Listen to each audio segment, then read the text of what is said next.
My dear Marquis, you know it always gives me the sincerest pleasure to hear from you, and therefore I need only say that your two kind letters of the 9th and 15th of October, so replete with personal affection and confidential intelligence, afforded me inexpressible satisfaction. I shall myself be happy in forming an acquaintance and cultivating a friendship with the new Minister Plenipotentiary of France, whom you have commended as a sensible and honest man. These are qualities too rare and too precious not to merit one's particular esteem. You may be persuaded that he will be well received by the Congress of the United States, because they will not only be influenced in their conduct by his individual merits, but also by their affection for the nation of whose sovereign he is the representative. For it is an undoubted fact that the people of America entertain a grateful remembrance of past services, as well as a favorable disposition for commercial and friendly connections with your nation.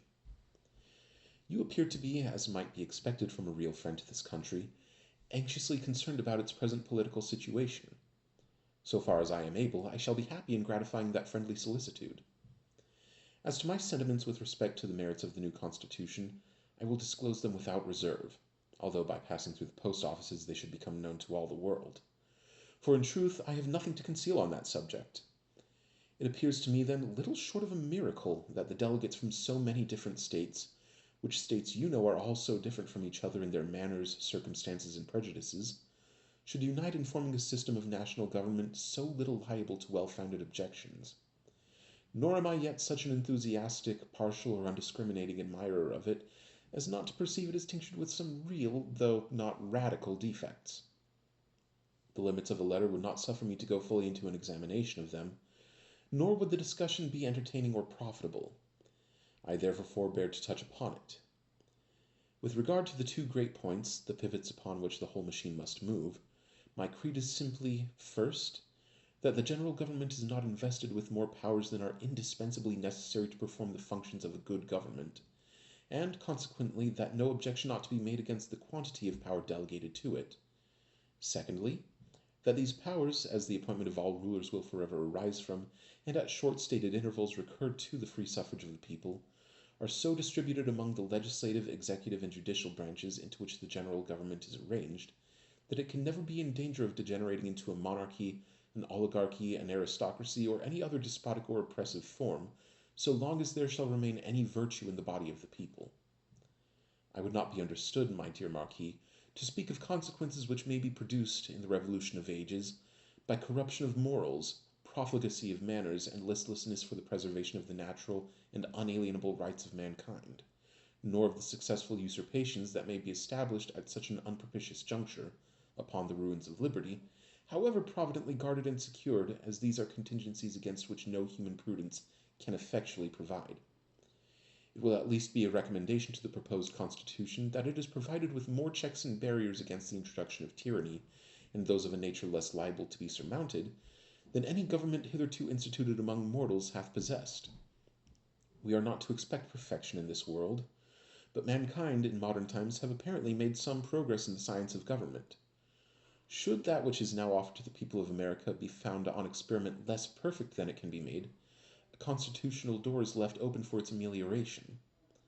Some respectable characters have wished that the states, after having pointed out whatever alterations and amendments may be judged necessary, would appoint another federal convention to modify it upon those documents.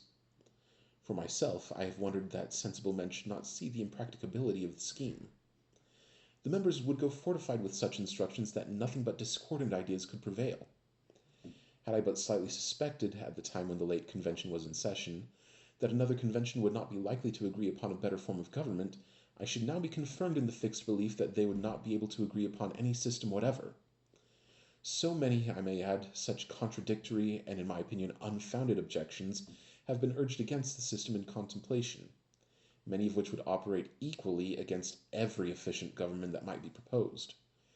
I will only add, as a further opinion founded on the maturest deliberation, that there is no alternative, no hope of alteration, no intermediate resting place between the adoption of this and a recurrence to an unqualified state of anarchy with all its deplorable consequences. Since I had the pleasure of writing to you last, no material alteration in the political state of affairs has taken place to change the prospect of the Constitution's being adopted by 9 states or more. Pennsylvania, Delaware, New Jersey, and Connecticut have already done it. It is also said that Georgia has acceded. Massachusetts, which is perhaps thought to be rather more doubtful than when I last addressed you, is now in convention. A spirit of emigration to the western country is very predominant. Congress have sold in the year past a pretty large quantity of lands on the Ohio for public securities and thereby diminished the domestic debt considerably. Many of your military acquaintances, such as the Generals Parsons, Varnum, and Putnam, the Colonels Tupper, Sprout, and Sherman, with many more, propose settling there. From such beginnings much may be expected. The storm of war between England and your nation, it seems, is dissipated. I hope and trust the political affairs in France are taking a favorable turn. If the Ottomans would suffer themselves to be precipitated into a war, they must abide the consequences. Some politicians speculate on a triple alliance between the two imperial courts in Versailles. I think it was rather fortunate than otherwise that the incaution of Ambassador and the rascality of a Rhinegrave prevented you from attempting to prop a falling fabric. It gives me great pleasure to learn that the present ministry of France are friendly to America, and that Mr. Jefferson and yourself have a prospect of accomplishing measures which will mutually benefit and improve the commercial intercourse between the two nations. Every good wish attend you and yours. I am, etc.